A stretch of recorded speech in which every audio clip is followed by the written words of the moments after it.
LA Knight just admitted this, and in this video, I'm going to tell you exactly what he admitted and why. I was shocked when I heard it because I just wasn't really expecting it. Because LA Knight, yeah, he has been a top guy for WWE, especially over the last 3 months. His reign as the WWE United States Champion has continued to move on. He has made 5 successful title defenses, with his latest being at Crown Jewel as a recording of this video, winning a triple threat, Carmelo Hayes, Santos Escobar. A pretty fun match, although the build to that match absolutely sucked.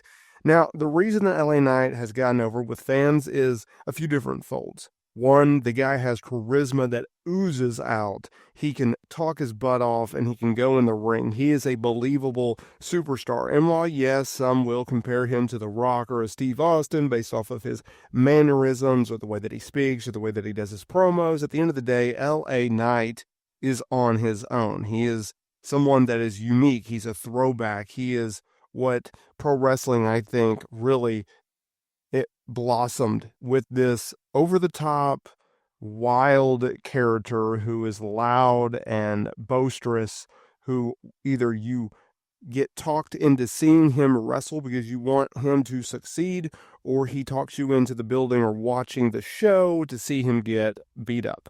That's just exactly how things go for LA Knight, and he's done that in his WWE career. Sure, he's had to overcome some obstacles, of course, the Max Dupree character, which was god-awful, but as a SmackDown member right now, LA Knight, he is firing on all cylinders. And while, yes, he does get criticism from fans, he will also get some criticism from WWE management, and that leads us into today's video, because LA Knight did a recent interview with Sports Bible, and he had a very interesting conversation with his media outlet, and he made a very interesting admission during this interview in which I wanted to discuss, because LA Knight's a guy that he struggled there for a minute, especially in late 2023, early 2024, being booked in big-time positions only to fall short. And sure, he picked up a big win over AJ Styles at WrestleMania 40, and he beat Logan Paul for the United States Championship. There's been moments, though, that's been a little wishy-washy, a little questionable for LA Knight. Now, he actually revealed that while he pushes out his own verbiage, he knows not to go too far. And the reason that he knows not to go too far is because he's actually got in trouble by WWE management for doing so. And this is what he had to say. Sometimes I get myself in trouble because I like to work a little more off the cuff. And sometimes they, meaning WWE management, like a little structure. I try to meet them in the middle on that. And for me, I want to listen and react instead of thinking of all the prefab. It doesn't feel right to me. If you want to be as authentic as I can and connect with everybody out there, I need to listen. Instead of going out there pre-planned, just being authentic as me has been a godsend. Sometimes I meet them in the middle, but for the most part, they're like, well, we'll let you go into your thing, just don't push it. So, very interesting, and let's break this down. Going out there and being more off the cuff. This has been a transition in WWE for the last few years, where top guys are able to get more bullet points rather than you have to say word by word by word what's on this script. They have been, meaning WWE management, have been a lot more lenient with that under Triple H than with Vince McMahon. Just a few short years ago, it didn't matter if you were John Cena or The Miz, right? Whatever your placement was on the card, you had to follow that script word for word. A far cry from what it was like back in the day, from the 70s, 80s, 90s, early 2000s, where you could go out there and you had a bullet points from the promoter saying, okay, I need you to get these points across to build up to this match or this feud or to start off this feud. And we've kind of went into a renaissance where if WWE feels that they can trust you by going out there and working off of bullet points and not having to read word by word by word on a script, they will. And to LA Knight's credit, he actually was very open and very honest about the fact that while, yes, that works most of the time, there can be moments where, a talent messes up or they don't hit the mark or they don't get over what the management wants them to get over, or they take too long. There's various criteria because TV time is very important, and it doesn't matter if you're the opener or the main eventer or the champion. TV times matter, and you have to respect the time. You have to respect what's being planned by management. They're trying to plan 3 steps ahead of what you're doing that week.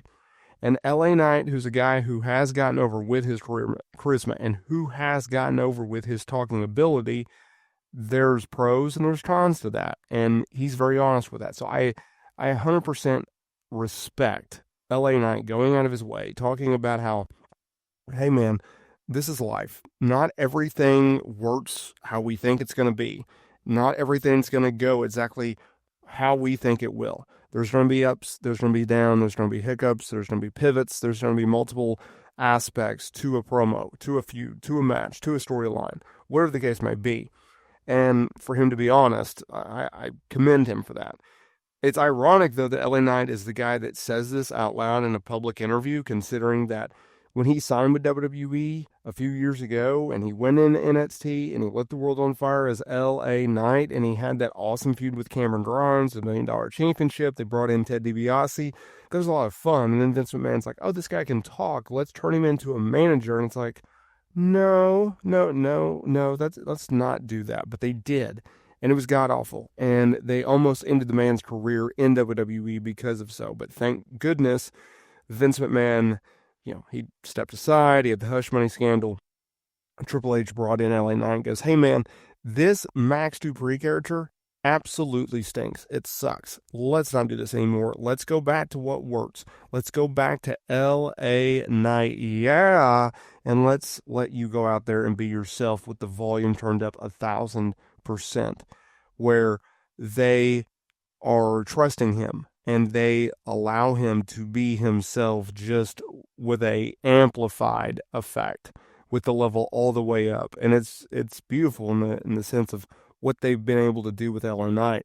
And he's risen up the card and he's become United States champion and he's become a main player on SmackDown, because there for a while they weren't doing anything with him. I'm talking in 2023. Heck, he wasn't even on the WrestleMania 39 card.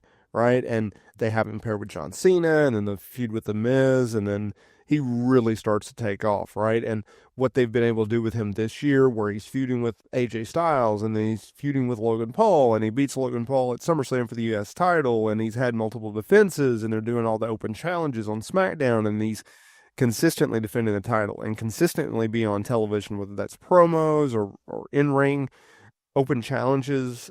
Anytime you can get a guy over, put a championship on him, he elevate the championship, and also get other talent over by doing open challenges, it's a recipe for success. It's a recipe for money. And that's what they're trying to do at the end of the day.